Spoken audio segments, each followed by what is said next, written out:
انسان کی زندگی میں کچھ چیزیں ایسی ہوتی ہیں جن کے بغیر زندگی گزر نہیں سکتی۔ اتنی دیر تک جتنی دیر تک وہ چیز اس کے پاس موجود ہوتی ہے اسے نہ اس بات کا ادراک ہوتا ہے نہ احساس ہوتا ہے، لیکن جب وہ چیز اس کے پاس رخصت ہو جاتی ہے، اس کے پاس کسی وجہ سے خدا نہ خواستہ وہ چیز موجود اور محفوظ نہیں رہتی، پھر اسے احساس ہوتا ہے کہ ایک بہت بڑی نعمت تھی میرے پاس، وہ مجھ سے چلی گئی۔ ہماری زندگی کے اندر بہت ساری ایسی چیزیں ہیں کہ اگر وہ ہم سے رخصت ہو جائیں، خدا نہ کرے، تو پھر ہمیں بڑی شدت سے احساس ہوگا کہ یہ نعمت کتنی بڑی ہے۔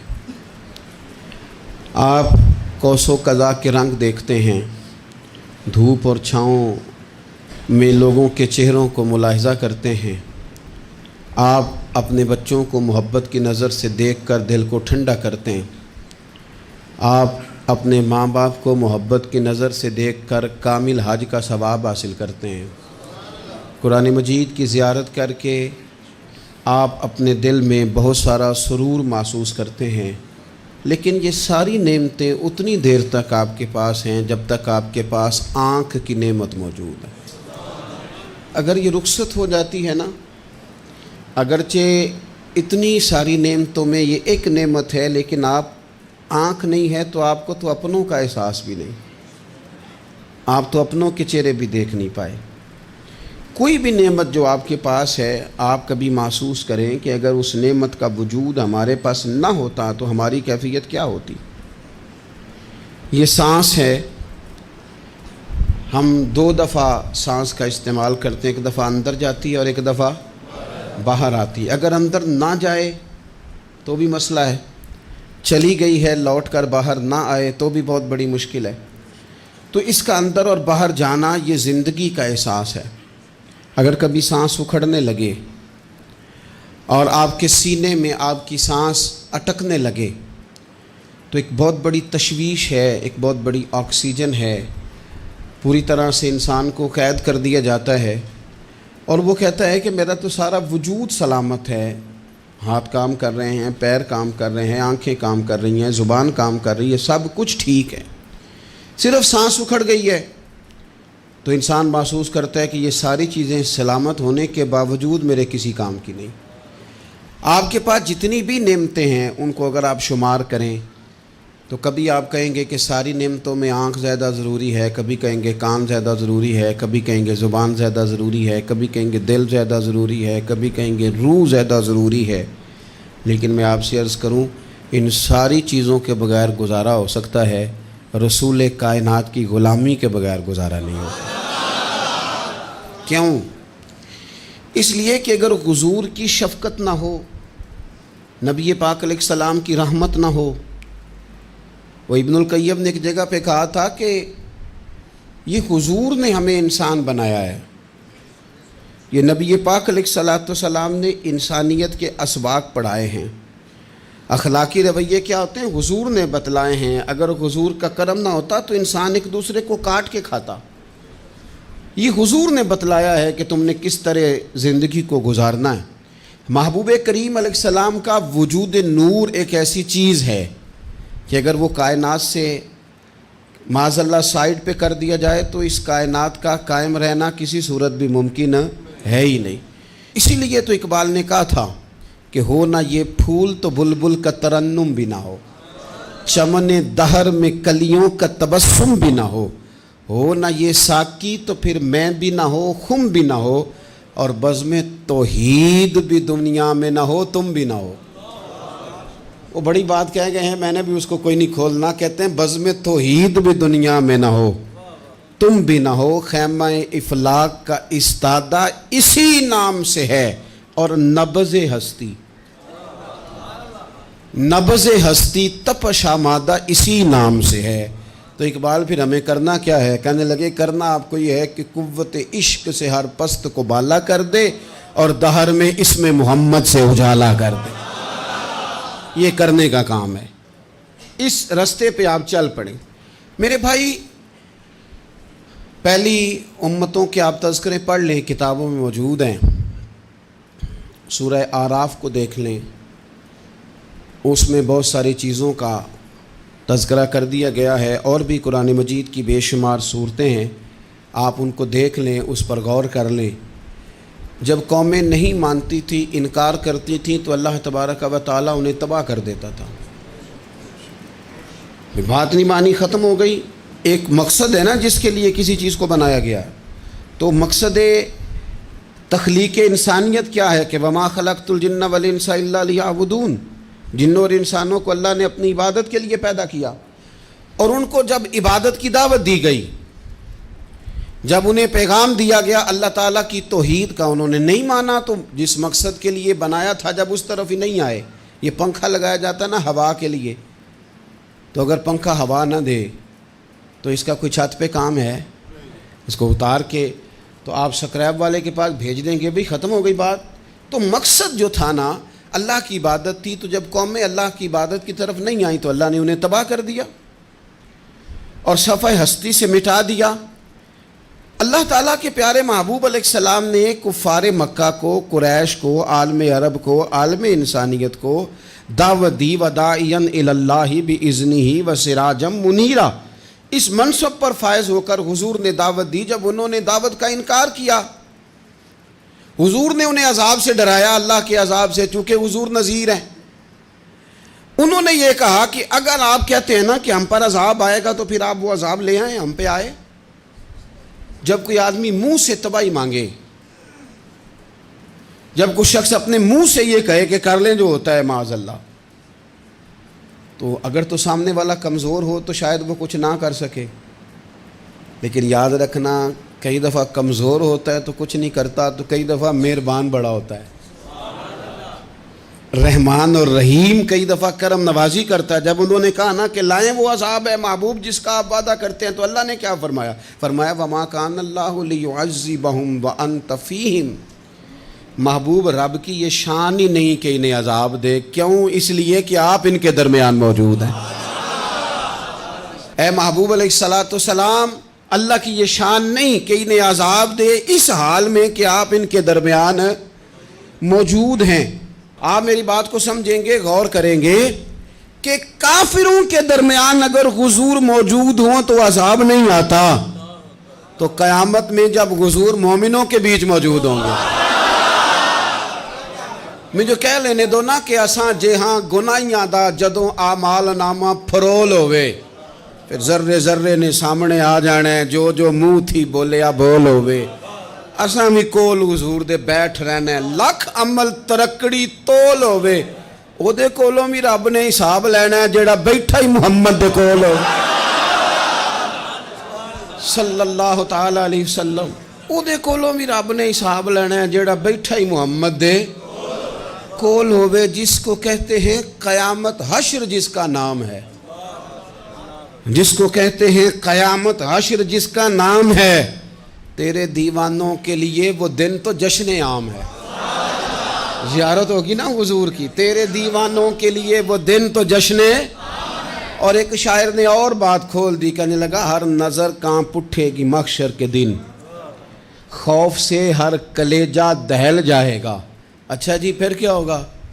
ہر نظر کانپ اٹھے گی محشر کے دن، آنکھیں پھڑ پھڑائیں گی، کانپیں گی اور کلیجے پھٹیں گے۔ منظر ہی ایسا ہوگا، انسان اپنے پسینے میں ڈبکیاں کھا رہا ہے، حساب کا وقت آ گیا ہے اور سورج سوا نیزے پہ ہے، زمین دہک رہی ہے، تو کہنے لگے ہر نظر کانپ اٹھے گی محشر کے دن، خوف سے ہر کلیجہ دہل جائے گا، پھر اوڑھ کر کالی کملی وہ آ جائیں گے، پھر اوڑھ کر کالی کملی وہ آ جائیں گے، پھر اوڑھ کر کالی کملی وہ آ جائیں گے، ہر نظر کانپ اٹھے گی محشر کے دن، خوف سے ہر کلیجہ دہل جائے گا، پھر اوڑھ کر کالی کملی وہ آ جائیں گے، سارے محشر کا نقشہ بدل جائے گا۔ میرے عزیز، حضور کے بغیر گزارا، نبی کریم کے بغیر کوئی چارہ، ہمارا کوئی سہارا ہی نہیں حضور کے بغیر، ہم کدھر جائیں سوائے محبوب کے۔ اس لیے نا صحابہ اس بات پر مطلع ہو گئے تھے، وہ نا بڑی بڑی دھیمی دھیمی باتیں پوچھتے رہتے تھے، اطلاع مل گئی تھی نا کہ اصل کرنا کیا ہے، تو جو رازدار لوگ ہوتے ہیں نا وہ پھر دھیمے دھیمے راز کی باتیں کرتے ہیں، حضرت انس بن مالک حضور کے خادم تھے، اماں نے دے دیا تھا حضور کی بارگاہ میں، کہتے ہیں میں 10 سال مدینے میں حضور کی نوکری کرتا رہا، تو قریب سے دیکھا تھا نا سارا کچھ، بہت ساری احادیث ان سے مروی ہیں، بڑی چیزوں کو دیکھا تھا، تو اب سیانے ہو گئے، باتیں سمجھ گئے، قریب رہنے والے لوگ تو قربان پچھانن والے ہیں، تو گل جان گئے گل کھول دے نہیں، تو قریب پہنچ گئے تھے نا، تو سمجھ آ گئی تھی بات کی۔ تو ترمذی میں موجود ہے، ایک دن حضور سے پوچھتے ہیں یا رسول اللہ قیامت والے دن آپ کو کہاں تلاش کروں؟ یعنی حضور علیہ السلام سے پوچھتے ہیں حضور میں نا قیامت والے دن، بھئی بات تو یہ نا کہ اعمال ٹھیک کیا جائے، معاملات پر توجہ دی جائے، عبادات کا خیال کیا جائے، جو ہمارے ذمے ڈیوٹیاں ہیں وہ پوری کی جائیں، تو وہ کہتے ہیں حضور وہ قیامت والے دن کہاں تلاش کروں؟ تو حضور نے بھی نہیں فرمایا کہ تو اعمال ٹھیک کر، مجھے ڈھونڈنے کی کیا ضرورت ہے، کہاں ڈھونڈوں؟ تو حضور فرمانے لگے مسکرا کے فرمانے لگے، چونکہ قربان پچھانن والے ہیں، تو اے گل جان گئے گل کھول دے نہیں۔ حضور علیہ السلام سے کہا یا رسول اللہ میں نہ قیامت والے دن کہاں تلاش کروں؟ تو حضور فرمانے لگے حوض کوثر پہ۔ یا رسول اللہ وہاں کیا ہوگا؟ تو فرمایا امت پیاسی آئے گی تو میں جام بھر بھر کے پلاؤں گا، میں جام بھر بھر کے پلاؤں گا، ایسا کہ تیری خیر تیرے میں کدے کی خیر، ایسی پلا کہ جس کا نشہ عمر بھر رہے۔ اور ایک نے کہا تھا کہ طیبہ سے منگائی جاتی ہے، سینوں میں رچائی جاتی ہے، توحید کی میں پیالوں سے نہیں نظروں سے پلائی جاتی ہے۔ حضور صلی اللہ علیہ وسلم نے فرمایا حوض کوثر پہ بھی جام پلائیں گے؟ سیانے بڑے تھے حضرت انس، اور بھلا ہمارا کر رہے تھے۔ یہ حضور سے پوچھ کے نا تو ہمیں ایڈریس بتا رہے ہیں، کیونکہ حدیث روایت کر دی نا تو ہمیں ایڈریس سمجھا دیے، پتے بتا دیے کہاں پہنچنا ہے، ساری جگہ سمجھا دی۔ چلیں جدید دور آ گیا ہے، انہوں نے لوکیشن بتا دی کہاں کر کے نا کس جگہ جا کے سٹاپ کرنا ہے کام۔ یا رسول اللہ وہاں ملاقات نہ ہوئی تو حضور نے فرمایا پھر پل صراط پہ آنا۔ یا رسول اللہ وہاں کیا ہوگا؟ فرمایا امت گزر رہی ہوگی اور میں دعائیں مانگ رہا ہوں گا، رب سلم امتی رب سلم امتی، یا اللہ میری امت کو سلامتی سے گزار دے، تو وہاں آ جانا، میں دعائیں وہاں مل جاؤں گا، قربان جائیں۔ فاضل بریلوی بول پڑے، کہنے لگے خدا کی رضا چاہتے ہیں دو عالم، خدا چاہتا ہے رضائے محمد، اجابت کا جوڑا عنایت کا سہرا، دلہن بن کے نکلی دعائے محمد، اجابت نے جھک کر گلے سے لگایا بڑی ناز سے جب دعائے محمد، رضا اب پل سے وجد کرتے گزریے کہ ہے رب سلم دعائے محمد صلی اللہ علیہ وسلم۔ تو عرض کی یا رسول اللہ وہاں ملاقات نہ ہوئی تو؟ میں نے کہا وہ ہمیں لوکیشن سمجھا رہے تھے، انہیں تو پتا تھا پہلے ہی، ایک قربان پچھانن والے ہیں، تو ایک گل جان گئے گل کھول دے نہیں، تو وہاں نہ ملاقات ہوئی تو حضور نے فرمایا پھر میزان عمل پہ آنا۔ یا رسول اللہ وہاں کیا ہوگا؟ فرمایا امت کے عمل تول رہے ہوں گے اور میں ان کے لیے دعائیں کر رہا ہوں گا۔ میں نہیں جا سکا کبھی بچوں کے ساتھ پیپر دلوانے، استاد کو اجازت نہیں دیتے، کہتے ایگزامینر اور آئے گا کوئی، جس نے پڑھایا ہو اسے اجازت نہیں کہ تو جا۔ ابا جی کو اجازت نہیں ہوتی کہ وہ ایگزامینیشن ہال میں جائے، وہاں تو کوئی اور لوگ آتے ہیں۔ یہ بھی عجیب سبق ہے نا کائنات کا کہ سارے تعلیم و تربیت کے اسباق بھی حضور پڑھائیں، رنگ بھی سارا حضور ہی بتائیں، اور قبر کے سوالات بھی سارے ہمیں حضور بتا دیں، اور جب پیپر ہونے لگے تو سرانے بھی کھڑے ہو جائیں، تو پھر کہہ لینا ایک دفعہ پھر کہ وہ دے کولوں کی رب نے حساب لینا، جیڑا بیٹھا ہی محمد دے کول، وہ دے کولوں کی رب نے حساب لینا۔ میرے عزیز ہمارا گزارا نہیں حضور کے بغیر۔ لوگ اصل میں نا ہمارا مسئلہ نہیں سمجھتے، ہمارا مسئلہ کچھ اور ہے۔ لوگ ہمیں نا بلا وجہ پریشان کرتے ہیں، کبھی جھنڈے سے، کبھی ڈنڈے سے، کبھی جھنڈی سے، کبھی کسی شے سے، کبھی کسی شے سے، کبھی کہتے ہیں وہ نعت اونچی پڑھ لی، کبھی کہتے ہیں سلام اونچا پڑھ لیا، کبھی کہتے ہیں وہ جھنڈیاں لگا دیں۔ میں نے کہا آپ کی بات بھی ٹھیک ہے پر ہمارا مسئلہ تو سمجھو نا، ہمارا گزارا نہیں نا بھائی۔ جو کسے دا عاشق ہوئے او گل اسے دی، 100 مکر بہانے کر کے میں پوچھے میاں صاحب نو مزار تے جا کے کہ مکر کرنے ٹھیک نے؟ تساں آکھیا نا مکر کردا ہے تے حضور ٹھیک نے؟ تے مینوں لگدا ہے کہ پولا جان دے سے پے کہ سونا راضی کرنا ہوئے تے موڑ ٹھیک نے۔ حضور نے ایک دن کہا تھا، حضرت ابو سعید خدری نے کہا یا رسول اللہ آپ قرآن پاک کی تلاوت کر رہے تھے، قرآن پاک بڑا سونا پڑھتے تھے نا؟ تو نبی کریم نے سن لیا، اب کیا کریں، دلیل دیں گے تو بات مضبوط ہو جائے گی۔ حضور نے سن لیا تو بعد میں فرمایا ابو سعید تو بڑا سونا قرآن پڑھتا ہے، رب کے علاوہ کسی کو دکھا کے عبادت کرنی جائز ہے؟ حضرت ابو سعید خدری کہنے لگے سن رہے ہیں، مجھے پتہ نہیں تھا آپ سن رہے ہیں، ورنہ میں نے تو اور بنا بنا کے پڑھنا تھا۔ اب تو مان جاؤ نا، جو کسے دا عاشق ہوئے گل اسے دی کرد ہے، 100 مکر بہانے کر کے، 100 مکر بہانے کر کے او دہی مرنے مرد ہے۔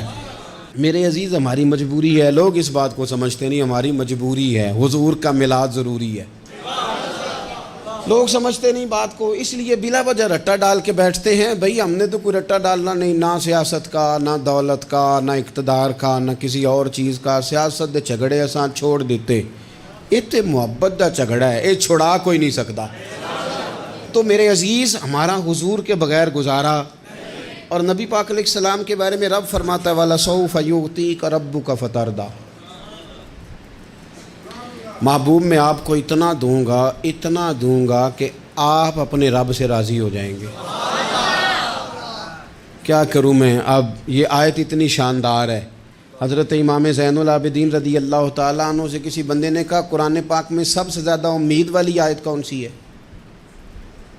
اس کا خیال تھا لا تقنطوا من رحمت اللہ کہیں گے، اللہ کی رحمت سے نا امید نہ ہونا۔ اس نے کہا حضور سب سے امید والی آیت بتائیں، وہ کہتا میرے ذہن میں تھا کہ یہ والی آیت پڑھیں گے۔ تو امام زین العابدین رضی اللہ تعالیٰ عنہ فرمانے لگے سب سے امید والی آیت ہے وَلَسَوْفَ يُعْطِيكَ رَبُّكَ فَتَرْضَىٰ، رب کہتا ہے محبوب اتنا دوں گا کہ آپ اپنے رب سے راضی ہو جائیں گے۔ آیت نازل ہو گئی تو حضور پتہ کیا فرماتے ہیں صحابہ سے؟ فرماتے ہیں رب کہتا ہے حبیب تجھے راضی کرنا ہے، اور جب تک میرے سارے غلام جنت میں گئے نہ میں نے اللہ سے راضی ہونا ہی نہیں، میں نہیں راضی ہوتا اللہ سے۔ سارے جائیں گے تو میں تو کہتا ہی رہوں گا نا قربان پچھانن والے آتا، او گل جان گئے پر گل کھول دے، او گل کھول دے نہیں، پتہ چل گیا بات کا۔ حضور کے بغیر گزارا، حضور کے بغیر کوئی چارہ ہی نہیں۔ اور خود حضور کیا فرماتے ہیں، یہ سنن ابن ماجہ ہے، میرے رسول پاک صلی اللہ تعالیٰ علیہ وسلم ارشاد فرماتے ہیں، حدیث کے راوی حضرت ابو موسیٰ اشعری رضی اللہ تعالیٰ عنہ، حضور فرماتے ہیں کہ اللہ نے مجھے اختیار دیا۔ یا رسول اللہ کس بات کا؟ فرمایا رب نے اختیار دیا میں چاہوں تو آدھی امت بغیر حساب کے جنت چلی جائے، اور میں چاہوں تو اللہ سے اختیار لے لوں کہ یا اللہ مجھے شفاعت کا حق دے، میں سفارش کرتا جاؤں اور تو انہیں معافی دیتا جائے۔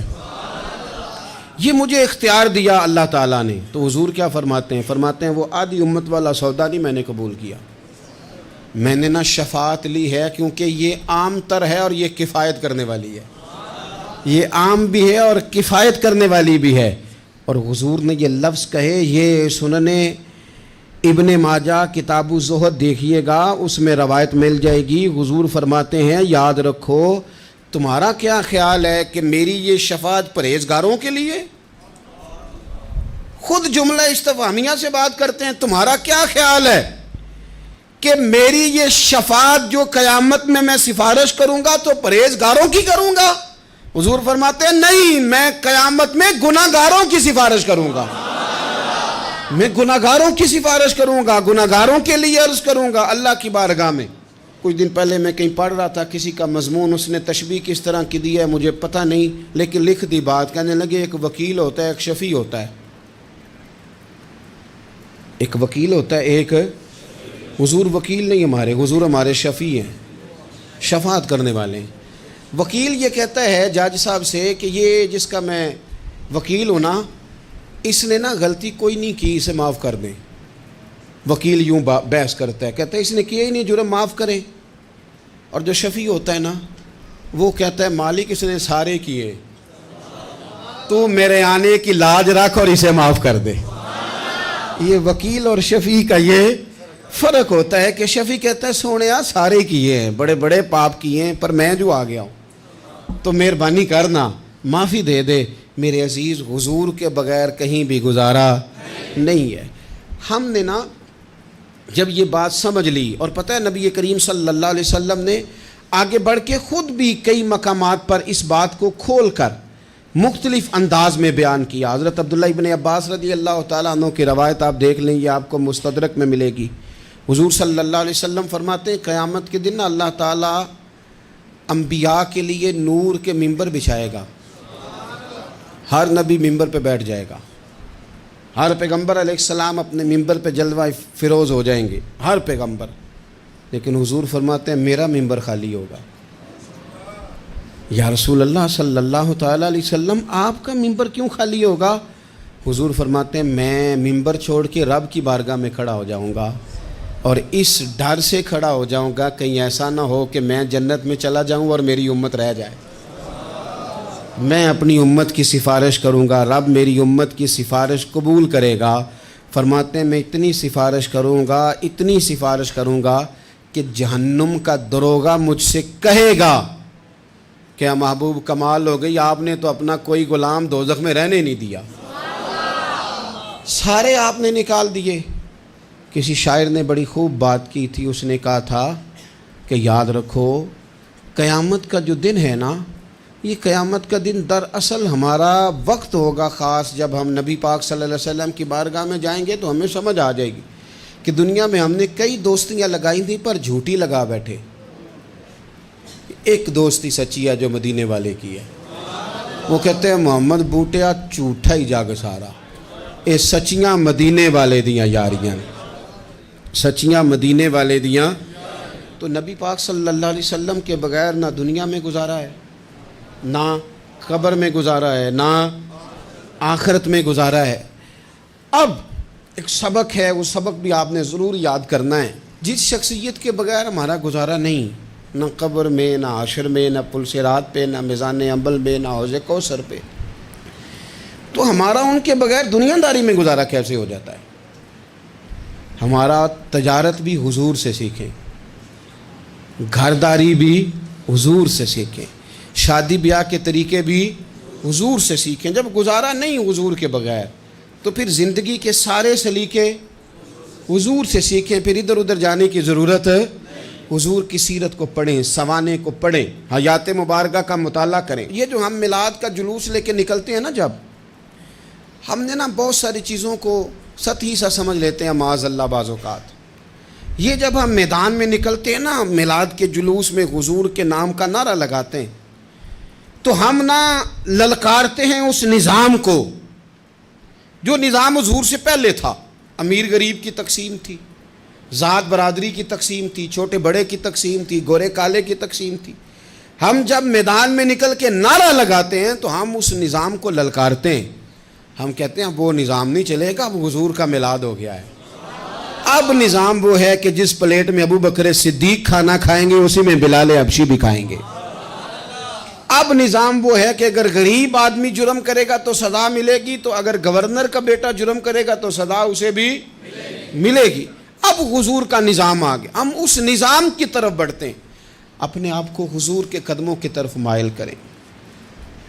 میلاد صرف 1 سے 12 ربیع الاول تک نہیں، میلاد سارا سال ہے، ذکر میلاد سارا سال ہے، میلاد کی محفل سارا، اور میلاد صرف مسجد میں نہیں، گھر میں بھی ذکر میلاد، دکان میں بھی ذکر میلاد۔ ذکر میلاد سے مراد حضور کی تعریفیں، نبی پاک کی شانیں، حضور کی باتیں، آ میرے دل آمنہ کے لال کی باتیں کریں، چہرہ والشمس کے اجلال کی باتیں کریں، اپنی طبیعتیں حضور کے ساتھ لگائیں، اپنے آپ کو حضور کے قدموں سے وابستہ کریں اور عشق کریں نبی پاک سے۔